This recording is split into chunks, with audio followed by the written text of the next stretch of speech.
So I'm making this video just to show the difference between what I would call a standard movement, which takes a pulse in one direction only, where it needs it only in one direction, whichever way. And the easy way to tell these mechanisms is they'll have a armature against the coil, which will pull in quite loud when it operates, and you'll see it step the wheel round. In lots of cases, on these, the coil will be at the bottom, horizontal, and then the rest of the mechanism will work okay. So that's one example. This is a slightly more modern, possibly 70s, a little bit smaller, more cheaply made. Same thing.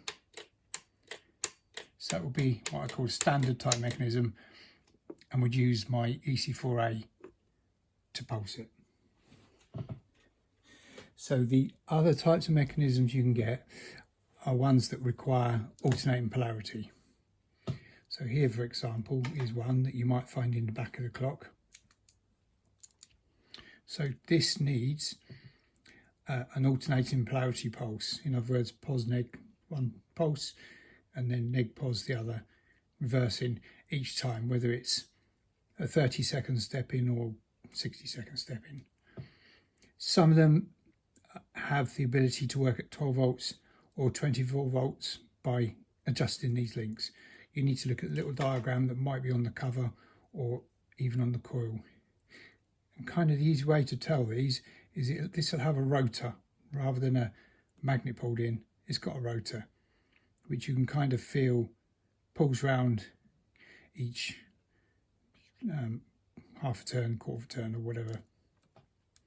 So that's one example.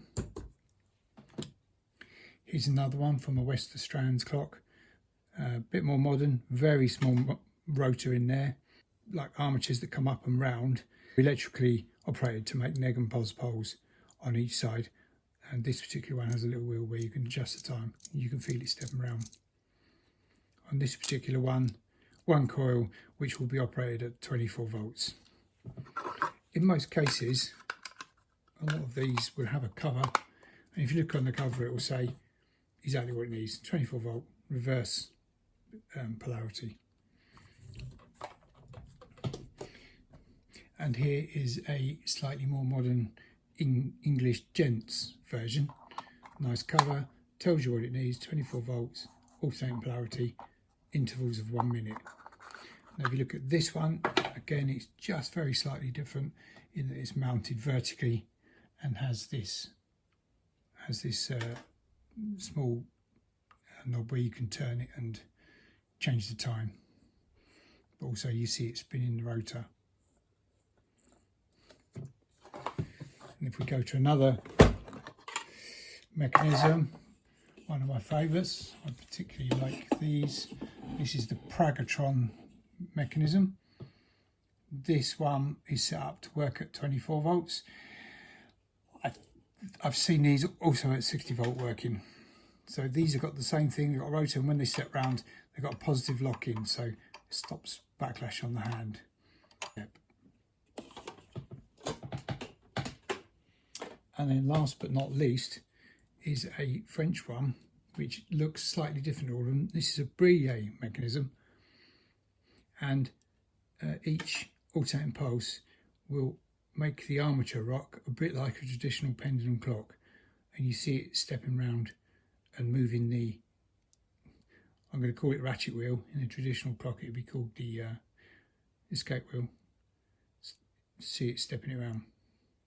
Quite often these can be 1 second stepping. So that's those. Now it can be quite confusing when you look. Some mechanisms, like electric synchronous mechanisms, this is actually a Smith's mechanism. They, in the later years, they copied the Franti mechanism because they realised how good it was. Again, it does have a rotor,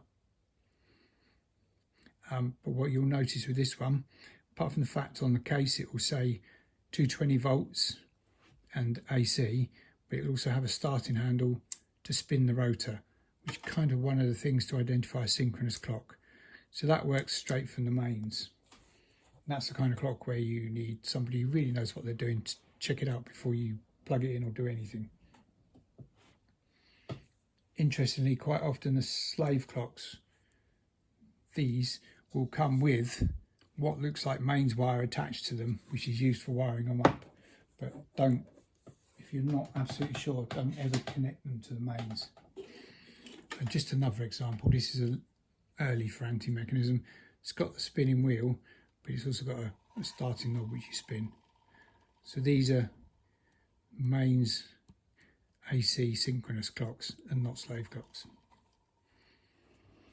And just to say, these alternating polarity clocks use the EC5AP to step to run them.